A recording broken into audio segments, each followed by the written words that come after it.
बच्चों lecture number 2 है हमारे पास chapter number 1 introduction to biology का, जिसमें हमने बायो की डिफरेंट ब्रांचेस को स्टडी करना है। इससे पहले मैंने आपको बायोलॉजी का इंट्रोडक्शन बताया था, जिसमें हमने बायोलॉजी को डिफ़ाइन किया था और फिर हमने देखा था कि लिविंग थिंग्स और नॉन लिविंग थिंग्स में क्या फ़र्क होता है। फिर मैंने एक क्वेश्चन किया था आपसे कि जो डेड बॉडीज़ होती हैं वो और जो वायरसेस होते हैं ये, क्या ये लिविंग ऑर्गेनिजम्स में कंसीडर किए जाते हैं या नॉन लिविंग थिंग्स में। तो इसका बच्चों आंसर ये है कि डेड बॉडीज़ और वायरसेस को नॉन लिविंग कंसीडर किया जाता है। क्यों? क्योंकि जो डेड बॉडीज़ हैं इनके पास भी ज़्यादातर खसूसियात जो हैं वो नॉन लिविंग थिंग्स वाली हो चुकी हैं, और वायरसेस के पास भी ज़्यादातर खसूसियात जो हैं वो नॉन लिविंग थिंग्स वाली होती हैं। इसलिए हम इनको नॉन लिविंग थिंग्स ही कंसीडर करते हैं। वायरसेस के मुतल्लिक वैसे कहा जाता है ये बॉर्डर लाइन केस है, मतलब इनके कुछ करैक्टर लिविंग वाले होते हैं, कुछ करैक्टर नॉन लिविंग वाले होते हैं।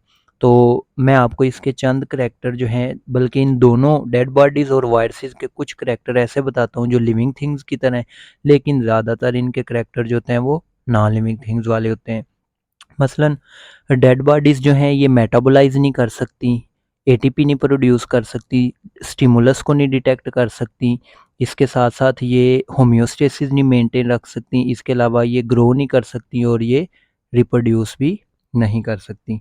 इसी तरह अगर हम बात करें डेड डेड बॉडीज़ के अलावा अगर हम बात करें वायरसेस की, तो वायरसेस जो हैं ये मेटाबोलाइज़ नहीं कर सकते, एटीपी प्रोड्यूस नहीं कर सकते, ये सेल्स से मिलकर नहीं बने होते, और इनके पास एंजाइम्स वगैरह भी नहीं होते। या आप कह सकते हैं कि ये अपने होस्ट के एंजाइम पर सर्वाइव कर रहे हैं।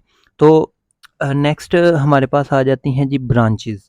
ब्रांचेस ऑफ बायोलॉजी, बायोलॉजी की मुख्तलिफ सब डिसिप्लिन या शाखें जिनको कहा जाता है। अब यहाँ पे क्वेश्चन ये बनता है कि हमने बायो को डिफरेंट ब्रांचेस में क्यों डिवाइड किया हुआ है। तो बच्चों इसकी वजह ये है कि बायो जो है ये एक बहुत वाइड बेस्ड स्टडी है, बहुत ब्रॉड सब्जेक्ट है, जिसकी वजह से इसके ऊपर बहुत ज़्यादा वॉल्यूम्स बुक्स के लिखे जा चुके हैं। अब इसमें इतना ज़्यादा नॉलेज क्यों है? क्योंकि बायो में हम लाइफ के हर एस्पेक्ट को स्टडी करते हैं, हर पहलू को देखते हैं, और बहुत ज़्यादा कम्प्लेक्स है लाइफ। इस वजह से बायोलॉजी की हमने इतनी ब्रांचेस बनाई हुई हैं ताकि हम इसको आसानी से अंडरस्टैंड कर सकें। तो इसके लिए मैं एक आपको प्रिंसिपल बताता हूँ, डिवाइड एंड ईज प्रिंसिपल। अब इसको समझने के लिए कि हमने बायो की ब्रांचेस क्यों बनाई हुई हैं, मैं आपको एक एग्जांपल बताता हूँ। बच्चों लेट्स सपोज मैं कहता हूँ आपकी बुक के 14 चैप्टर हैं और कल आपसे 14 चैप्टर्स के मुतालिक कुछ भी क्वेश्चन किया जा सकता है। आपके पास दो ऑप्शंस हैं, मैं आपको दो चॉइसेस देता हूँ। हर बच्चा 14 चैप्टर याद करे, या फिर अगर आपकी क्लास की तादाद है 14 तो आप हर बच्चा एक एक चैप्टर तैयार कर ले, और जब मैं क्वेश्चन करूँगा तो जिसको आता हो वो बता सकता है। तो देखें आपके लिए दूसरा मेथड ज़्यादा आसान होगा। क्यों? क्योंकि अगर एक बच्चा एक चैप्टर को स्टडी करता है तो ओवरऑल 14 बच्चे जो हैं वो 14 चैप्टर्स को स्टडी कर लेंगे, और जब मैं आपसे क्वेश्चन करूँगा तो आप लोग आसानी से उसका आंसर कर लेंगे, आप क्योंकि समझ चुके होंगे बायो को। तो यही वजह है कि अगर कोई एक बायोलॉजिस्ट ये कोशिश करे ना कि वो सारी की सारी बायो को स्टडी कर ले, तो ऐसा पॉसिबल नहीं होता। इसलिए हमने इसको मुख्तलिफ ब्रांचेस में डिवाइड किया हुआ है। जिस तरह आप 9th 10th में तो इसकी 3 सब डिसिप्लिन या ब्रांचेस को डिस्कस करते हैं मेन जो होती हैं, लेकिन यहाँ पर दो को डिस्कस किया गया है, ज़ूलॉजी और बॉटनी। अब ज़ूलॉजी बेसिकली वर्ड निकला हुआ है ज़ू से। ज़ू के अंदर, ज़ू को हम बोलते हैं चिड़ियाघर को, तो वहाँ पे चूँकि एनिमल्स होते हैं इसलिए एनिमल्स की स्टडी को हम ज़ूलॉजी बोलते हैं। बॉटनी पंजाबी में आप सिर्फ याद रखने के लिए बूटा, बूटे से याद रखिएगा बॉटनी, तो प्लांट की स्टडी को हम बॉटनी का नाम देते हैं। इसका एक और नाम भी है फाइटोलॉजी। फाइटो का वर्ड जो इस्तेमाल किया जाता है ये हम इस्तेमाल करते होते हैं प्लांट्स के लिए। तो फाइटोलॉजी क्या है? प्लांट्स की स्टडी है। अच्छा, इसके इसके बाद हमारे पास नेक्स्ट जो ब्रांच है वो है इकोलॉजी। इकोलॉजी साइंस की ऐसी ब्रांच है, बायो की ऐसी ब्रांच है जिसमें हम ऑर्गेनिजम्स को स्टडी करते हैं और ऑर्गेनिज्म का रिलेशन देखते हैं, उनका इंटरेक्शन देखते हैं, ताल्लुक़ देखते हैं उनके इन्वायरमेंट के साथ, कि कोई जानदार अपने इन्वायरमेंट के साथ कैसे इंटरेक्ट कर रहा होता है। एक्चुअली एक और ब्रांच डिस्कस की जाती है इन्वायरमेंटल बायोलॉजी। इन्वायरमेंटल बायोलॉजी में हम इन्वायरमेंट का अफेक्ट देखते हैं कि इन्वायरमेंट कैसे अफेक्ट कर रहा होता है जानदारों को। तो ये दो डिफरेंट चीज़ें हैं। अच्छा, नेक्स्ट हमारे पास जो तीसरी ब्रांच है वो है, बल्कि चौथी ब्रांच जो है वो एम्ब्रियोलॉजी है। अब एम्ब्रियोलॉजी क्या है, इसको समझने के लिए आप इमेजिन करें कि कोई एक मेल है, उससे उससे हमें स्पर्म, और कोई फीमेल है उससे हमें एग हमने उससे हासिल किया। अब उनकी जब फर्टिलाइजेशन होती है या नेचुरल प्रोसेस उनकी बॉडी के अंदर अगर फर्टिलाइजेशन होती है तो इसके नतीजे में बनता है जाइगोट, और ये जाइगोट मुख्तलिफ स्टेजेस से गुजरने के बाद एक मुकम्मल इंडिविजुअल के अंदर चेंज हो जाता है। अब अगर तो फॉर एग्जांपल ह्यूमन बीइंग है तो इसकी जब तक बर्थ नहीं हो जाती तब तक की स्टडी, और अगर ये कोई परिंदा था, बर्ड था, तो उसके एग से जब तक हैचिंग नहीं हो जाती, मतलब एग से कोई चिक वगैरह नहीं डेवलप हो जाता, तब तक की स्टडी को हम एम्ब्रियोलॉजी बोलते हैं। इसी ब्रांच को डेवलपमेंटल बायोलॉजी भी कहा जाता है। अब इसको अगर हम डिफाइन करें तो हम कहते हैं study of development of zygote. Zygote क्या होता है, एग और स्पर्म जो गैमीट्स होते हैं इनके मिलने से जाइगोट बनता है, इसको एम्ब्रियो भी बोलते हैं। तो जाइगोट जो है ये यूनिसेलुलर एम्ब्रियो होता है, एक सेल पर मुश्तमिल एम्ब्रियो होता है। अब ये फर्टिलाइजेशन के नतीजे में जाइगोट या एम्ब्रियो बनता है। तो study of development of zygote या embryo from fertilization up to the birth और हैचिंग, जब तक बर्थ का प्रोसेस नहीं हो जाता या हैचिंग नहीं हो जाती बर्ड्स के लिए, तो इस स्टेज तक हम जो स्टडी करते हैं इसको हम बोलते हैं एम्ब्रियोलॉजी या डेवलपमेंटल बायोलॉजी। नेक्स्ट हमारे पास जो बायो की ब्रांच है इसको बोलते हैं फिजियोलॉजी। फिजियो का मतलब होता है फंक्शन या फंक्शनल। आपने देखा होगा जब कभी किसी को जॉइंट प्रॉब्लम या कोई इंजरी हो जाती है बोन्स या मसल्स की, तो डॉक्टर उसके लिए अगर मसल्स की इंजरी है तो मोस्टली फिजियोथेरेपी रिकमेंड करते होते हैं। तो फिजियो का मतलब होता है मसल्स को फंक्शनल करना या जॉइंट्स वगैरह को फंक्शनल करना। तो आप इस ब्रांच के अंदर फंक्शंस को स्टडी करते हैं, जानदारों के डिफरेंट बॉडी पार्ट्स के फंक्शन को स्टडी करना फिजियोलॉजी कहलाता है। अब आपको मैं इसकी एक एग्जांपल बताता हूँ। फॉर एग्जांपल आपके सामने मैंने एक ह्यूमन बॉडी ऑर्गन दिखाया हुआ है, किडनी। किडनी का मेन काम होता है ब्लड को फिल्टर करना, ब्लड के अंदर से वेस्ट मटेरियल को रिमूव करना यूरिन के ज़रिए। तो अगर हम बात करें कि किडनी की फिजियोलॉजी क्या है तो वो है इसकी ब्लड फिल्ट्रेशन। तो ये फिजियोलॉजी में हम स्टडी करते हैं बॉडी के डिफरेंट पार्ट्स कैसे क्या काम करते हैं और कैसे काम करते हैं। इसके बाद हमारे पास नेक्स्ट ब्रांच है मॉर्फोलॉजी। मॉर्फोलॉजी हम बोलते हैं ज़ाहरी शक्लो सूरत देखना जानदारों की और उनकी साख्त का मुतालिया। तो फॉर्म का मतलब होता है शक्लो सूरत और स्ट्रक्चर का मतलब होता है साख्त। तो आप इसको डिफाइन करेंगे, the branch of biology which deals with the study of form and structure of different body parts या form and structure of different body parts of living organism. अच्छा, कोई भी आपने डेफिनेशन जो अगर पेपर में पूछी जाती है तो आपने उसको इस तरह प्रॉपर बना के लिखना है। उसकी हर डेफिनेशन के स्टार्ट में आपने ये वर्डिंग लाजमी इस्तेमाल करनी है, the branch of biology which deals with the study of, यहाँ तक तो आप लाजमी तौर पे लिखेंगे। अब नेक्स्ट हमारे पास मॉर्फोलॉजी कहते हैं दो तरह की होती है। एक्सटर्नल मॉर्फोलॉजी, अगर किसी जानदार के बॉडी पार्ट्स की बैरूनी शक्ल सूरत का मुतालिया किया जाए तो इसको एक्सटर्नल मॉर्फोलॉजी कहते हैं।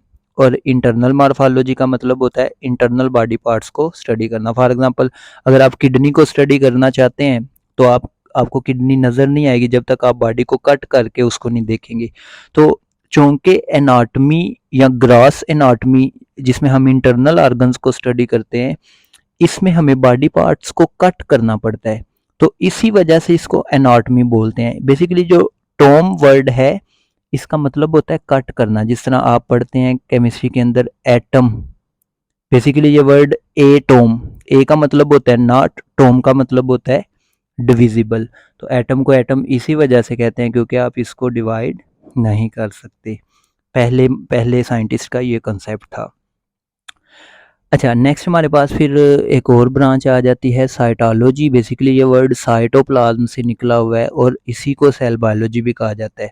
अब इसको हम अगर डिफाइन करें, this is the branch of biology which deal with the study of cytoplasmic organelles and cells. Organelles जिनको आप पढ़ते हैं, ऑर्गेनल्स या छोटे छोटे सब यूनिट सेल के, इनको बच्चों स्टडी करना या सेल्स को स्टडी करना कहलाता है साइटोलॉजी।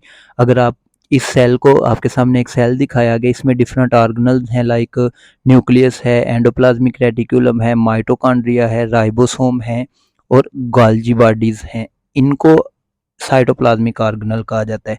अगर आप किसी सेल में इसको स्टडी कर रहे हैं, ऑर्गेनल्स को या उस सेल को मुकम्मल तौर पर स्टडी कर रहे हैं, तो इस ब्रांच को हम साइटोलॉजी या सेल बायोलॉजी का नाम देते हैं। इसके बाद आ जाती है हिस्टोलॉजी। हिस्टोलॉजी बेसिकली हम बोलते हैं microscopic study of tissues. Body में, हमारी बॉडी में सेल्स जब एक तरह के फंक्शंस परफॉर्म कर रहे हो इकट्ठे होके, तो उनको टिश्यूज का नाम दिया जाता है। जिस तरह आपके सामने यहाँ पे मैंने एपिथेलियल टिश्यू या स्किन के टिश्यूज दिखाए हुए हैं, तो इसमें देखें सेल्स एक खास तरतीब के साथ अरेंज्ड है। तो जब ये सेल्स एक ही तरह के फंक्शंस परफॉर्म कर रहे हो तो हम इनको टिश्यू का नाम देते हैं। तो माइक्रोस्कोप की मदद से हम इनको देखते हैं, इसलिए हम बोलते हैं microscopic study of tissues is known as histology. अब नेक्स्ट हमारे पास जो ब्रांच है वो है बायोजियोग्राफी। बेसिकली तो ये तीन वर्ड्स हैं। बायो का मतलब होता है लिविंग ऑर्गेनिज्म, जियो का मतलब होता है अर्थ, एंड ग्राफी का मतलब होता है राइटिंग। बेसिकली ये बायो की ऐसी ब्रांच है जिसमें हम अपने पास रिटन फॉर्म में ये रखते हैं, इंफॉर्मेशन रखते हैं कि कौन सा ऑर्गेनिज्म दुनिया में किस हिस्से में पाया जा रहा है। तो इसको जियोग्राफिकल डिस्ट्रीब्यूशन भी कहा जाता है, मतलब जियोग्राफिया के लिहाज से कौन सा जानदार कहाँ पर पाया जा रहा है। तो आप इसको डिफाइन कर सकते हैं, the branch of biology which deals with the study of या geographical distribution of organisms on the planet earth. अब आपके सामने एक मैप सा दिखाया हुआ है। इसमें अर्थ का मैप है, ये नॉर्थ पोल है, यहाँ पे ये साउथ पोल है, और यहाँ पर इक्वेटर है, मिड लाइन जिसको बोलते हैं। और ये जो एक आपके सामने कॉन्टिनेंट दिखाया गया, ये बेसिकली ऑस्ट्रेलियन कॉन्टिनेंट है। ऑस्ट्रेलिया में जो कुदरती तौर पर ऑर्गेनिज्म पाए जाते हैं, कैंगरूज हैं, ये नेचुरली सिर्फ और सिर्फ ऑस्ट्रेलिया में पाए जाते हैं, और इसी वजह से ऑस्ट्रेलियन क्रिकेट टीम का नाम भी कैंगरूज है। तो आप देखें, अर्थ के ऊपर हमने ऑस्ट्रेलियन कॉन्टिनेंट दिखाया और उसमें बता दिया कि कौन सा ऑर्गेनिज्म रह रहा है। तो ये हमारे पास एक रिकॉर्ड की शक्ल में मौजूद है, इसको हम बोलते हैं बायोजियोग्राफी। नेक्स्ट हमारे पास बच्चों डेफिनेशन आती है एवोल्यूशन या evolutionary biology. Evolutionary biology bio की ऐसी ब्रांच है जिसमें हम एवोल्यूशनरी हिस्ट्रीज को स्टडी करते हैं। अब एवोल्यूशनरी हिस्ट्री क्या होती है? एवोल्यूशनरी हिस्ट्री ये होती है कि कौन सा जानदार किस जानदार से बना है, और इसके साथ साथ हम जानदारों के अनसेस्टर्स टू डिसेंडेंट रिलेशंस को भी स्टडी करते हैं। मतलब किसी जानदार का अनसेस्टर अबाव अजदाद कौन सा है, उसके पेरेंट्स कौन से हैं और उसकी ऑफस्प्रिंग कौन सी है। तो इस डेफिनेशन को समझने के लिए मैं आपके सामने एक ये छोटा सा चार्ट बना हुआ है, इसको एक्सप्लेन करता हूँ। बल्कि ये नेक्स्ट स्लाइड में नहीं, इसी स्लाइड में दिया हुआ है। यहाँ पर बच्चों इस ज़रा चार्ट को देखें। इसमें अकॉर्डिंग टू साइंस अगर मैं बात करूँ तो कहा जाता है कि जितने भी लिविंग ऑर्गेनिज्म है ये एक कॉमन ऑर्गेनिज्म से इवॉल्व हुए हैं। फ़र्ज़ करें मैंने उसको यहाँ पे नाम दिया हुआ है ए ऑर्गेनिज्म था। कहते हैं with the passage of time क्या हुआ, एक स्पीशीज से या एक जानदार से नई किस्म के जानदार बने, जिनको मैंने यहाँ पे लेबल किया हुआ है बी और सी। कहते फिर आफ्टर मिलियंस ऑफ ईयर्स क्या हुआ, ऑर्गेनिजम्स में चेंज आया, बी से एवोल्यूशन हो गया आगे डी का और ई का। इसी तरह से सी से एवोल्यूशन हो गया जी का और एफ का। मीन्स ये मैं आपको सिर्फ समझाने के लिए एग्जांपल दे रहा हूँ। अब देखें, अगर मैं आपसे यहाँ से पूछूं कि बी का अनसेस्टर कौन सा है, तो आप बताएंगे सर बी जो है इसका अनसेस्टर ये ए है, ये इससे इवॉल्व हुआ है। या फ़र्ज़ करें मैं आपसे पूछता हूँ एफ का अनसेस्टर बताएं, तो आप बताएंगे सर ये इवॉल्व हुआ है सी से। तो आप एवोल्यूशनरी बायोलॉजी में ये बता सकते हैं कि किस ऑर्गेनिज्म का अनसेस्टर कौन सा होता है और उसकी ऑफस्प्रिंग कौन सी है। तो इसी वजह से हमने यहाँ पर वर्ड इस्तेमाल किया होता है। एक तो हम उनकी एवोल्यूशनरी हिस्ट्री और दूसरा अनसेस्टर टू डिसेंडेंट रिलेशन को स्टडी करते हैं। एवोल्यूशनरी हिस्ट्री में जो जानदार पहले पाया जा रहा होता है वो अनसेस्टर होता है, और बाद में आने वाले जानदार जिस तरह सी और बी हैं ये उनके डिसेंडेंट्स होते हैं। नेक्स्ट बच्चों हमारे पास जो ब्रांच है, जो डेफिनेशन है, वो है जेनेटिक्स। बेसिकली तो हम बोलते हैं study of genes and pattern of inheritance from one generation to the next generation. कि जीन्स का एक नस्ल से दूसरी नस्ल में ट्रांसफ़र होना जेनेटिक्स कहलाता है। जीन्स क्या है और हम जेनेटिक्स को कैसे मतलब पैटर्न ऑफ इनहेरिटेंस कैसे देखते हैं, ये क्या चीज़ होती है, इसको समझने के लिए आपको एक एग्जांपल दी गई है। देखें, फ़र्ज़ करें किसी मेल से ये स्पर्म दिखाया गया है, फीमेल से एग दिखाया गया है। इनकी फर्टिलाइजेशन ज़ाइगोट से पूरे का पूरा ऑर्गेनिज्म बनता है, इंडिविजुअल। अब इस इंडिविजुअल का मैं एक करैक्टर, एक खूबी बताता हूँ आपको। इसका ना हेयर कलर ब्राउन है। अब बच्चों ये देखें कि इसका हेयर कलर, जितने भी करैक्टर होते हैं जानदार में, उनको जीन्स कंट्रोल करते हैं, डीएनए कंट्रोल करता है। तो इसका ब्राउन हेयर कलर कहाँ से आया? बेसिकली तो इसके पास जो जीन्स आए हैं वो इसके पेरेंट्स से आए हैं, मतलब एग के ज़रिए मदर से, या स्पर्म के ज़रिए ये फादर से आए हुए हैं जीन्स। तो ये जीन्स एक जनरेशन से इस जनरेशन में ट्रांसफ़र हुए हैं गैमीट्स के ज़रिए। बच्चों इसको हम बोलते हैं पैटर्न ऑफ इनहेरिटेंस, या फिर इसको हम बोलते हैं transmission from one generation to the next generation. तो ये ब्रांच कहलाती है जेनेटिक्स, जिसमें हम जीन्स को स्टडी करते हैं। जीन्स क्या है? जीन्स डीएनए का वो पार्ट होता है जो किसी करैक्टर को कंट्रोल कर रहा होता है या कोई प्रोटीन बना रहा होता है। इसके बाद बच्चों नेक्स्ट हमारे पास ब्रांच है मॉलिक्यूलर बायोलॉजी। अब बच्चे ये समझते हैं मॉलिक्यूलर बायोलॉजी में हम मॉलिक्यूल्स को स्टडी करते हैं। बच्चों वो बायोकेमिस्ट्री है जिसमें हम मॉलिक्यूल्स को या लिविंग ऑर्गेनिज्म की बॉडी के अंदर पाए जाने वाले मॉलिक्यूल को डिस्कस करते हैं। मॉलिक्यूलर बायोलॉजी बच्चों ये एक थोड़ी सी डिफरेंट ब्रांच है। इसमें हम कहते होते हैं हम जानदारों को स्टडी करते हैं, स्टडी ऑफ ऑर्गेनिजम्स, या फिर उनके सेल्स को स्टडी किया जाता है, या फिर उन सेल्स के अंदर पाए जाने वाले ऑर्गेनल्स को स्टडी किया जाता है एट मॉलिक्यूलर लेवल। ये बहुत इंपॉर्टेंट पॉइंट है। कैसे? देखिएगा ज़रा, आपके सामने एक सेल दिखाया गया है, इसमें मुख्तलिफ ऑर्गेनल्स दिखाए गए हैं, जिस तरह एंडोप्लाज्मिक रेटिकुलम है, गोल्जी अपरेटस है, न्यूक्लियस है, माइटोकॉन्ड्रिया है, राइबोसोम है। अब फ़र्ज़ कर ले मैं यहाँ से ऑर्गेनल आपको बाहर जो एग्जाम्पल में बता रहा हूँ वो राइबोसोम है। राइबोसोम को अगर हम ये देखना चाहें ये किन किन मालिक्यूल के मिलने से बनता है, तो बच्चों आपको पता चलेगा इसमें ज़्यादातर राइबोसोमल आरएनए ये एक मालिक्यूल है, और प्रोटीन ये दो मालिक्यूल के मिलने से बना हुआ है। अब देखें, हमने इस ऑर्गेनल को स्टडी किया है मॉलिक्यूलर लेवल पे, मतलब इसके मॉलिक्यूल को स्टडी किया है। ये ब्रांच कहलाती है मॉलिक्यूलर बायोलॉजी। अगर पूरे सेल के मॉलिक्यूल्स को देखें तो फिर भी वही बात है, यहाँ पे हमने लिखा हुआ है सेल को भी स्टडी किया जा सकता है, या पूरे ऑर्गेनिज्म की बॉडी के अंदर मॉलिक्यूल्स देखे जाए कौन कौन से हैं तो फिर भी वही बात है।